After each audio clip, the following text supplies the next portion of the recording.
Fast food आणि हॉटेलिंगच्या जमान्यात गावाकडची अस्सल चव हरवली आहे असं तुम्हाला वाटत असेल तर थांबा. ओम श्री गुरु माऊली घेऊन आले आहेत चटण्या आणि मसाल्यांचा नैसर्गिक आणि गावाकडचा फॉर्म्युला.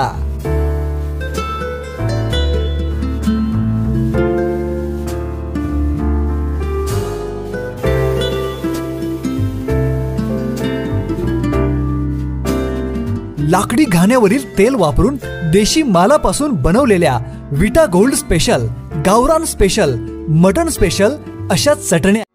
शहर हरवले गुलाबी थंडीत, पारा घसरला 16 अंशापर्यंत. राज्यात एकीकडे स्थानिक स्वराज्य संस्थेच्या निवडणुकीच्या धामधुमीमुळे वातावरण तापले असले तरी नोव्हेंबरच्या पहिल्या आठवड्यात निसर्गाने आपले रंग दाखवायला सुरुवात केली आहे.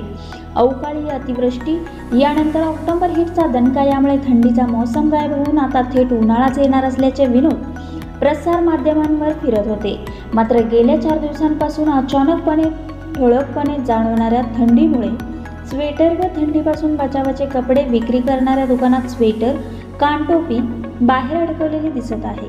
खोकला, सर्दी, ताप या त्रासामुळे वयस्कर व मुले, महिला त्रस्त असल्याचे चित्र दिसून येत आहे. अनेक दिवस अडगळीत पडलेल्या स्वेटरचा, कानटोपी आणि हातमोज्यांचा युद्ध पातळीवर शोध घेतला जात आहे.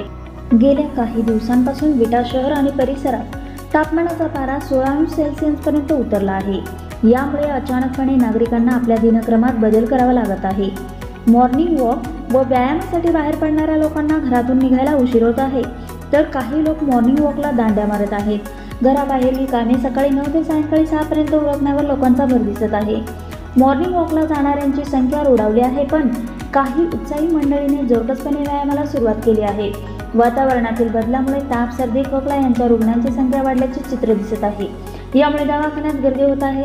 लहान मुले, आजारी व्यक्ती आणि वृद्धांची योग्य ती काळजी घेण्याचे आवाहन वैद्यकीय तज्ज्ञांनी केले आहे. एकंदरीत अनेक दिवस प्रतीक्षा करायला लावणाऱ्या गुलाबी थंडीने अखेर आपला करिश्मा दाखवायला सुरुवात केली आहे.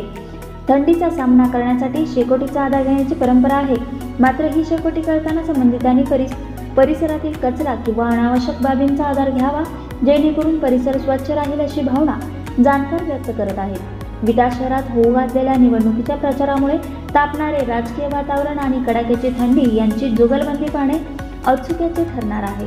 महायुती एवढ्या थंडीतही गरम होऊन निवडणुकीच्या कामात व्यस्त आहेत, तर महाआघाडी या गारठ्याने राजकीयदृष्ट्या नगरपालिका निवडणुकीच्या कामातही थंड पडली आहे असे लोक गमतीने बोलू लागले आहेत.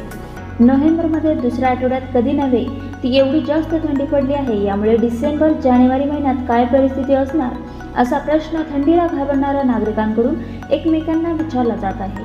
बातमी संकलन विवेकानंद कुंभार, क्रांती न्यूज, विटा.